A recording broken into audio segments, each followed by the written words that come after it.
আমি আমার প্রাক্তনকে কখনো ক্ষমা করব না।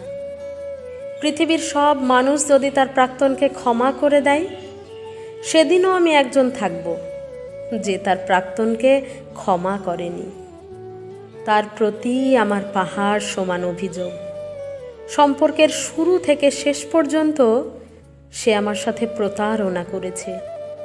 মৃত্যু সমান যন্ত্রণা নিয়ে আমি কোনো রকমে বেঁচে গেছি। তার প্রতিটা স্মৃতি বুকে আগলে রেখে আমি এখনো বেঁচে আছি।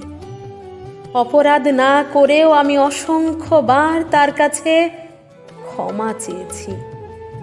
তাকে আমার জীবনে ভিক্ষুকের মতো ভিক্ষা চেয়েছি। প্রতিটা রাত আমি কেঁদেছি। আমি আমার প্রাক্তনকে কখনোই ক্ষমা করব না। শরীরের শেষ রক্তবিন্দু থাকা পর্যন্ত আমি আমার প্রাক্তনকে ক্ষমা করব না।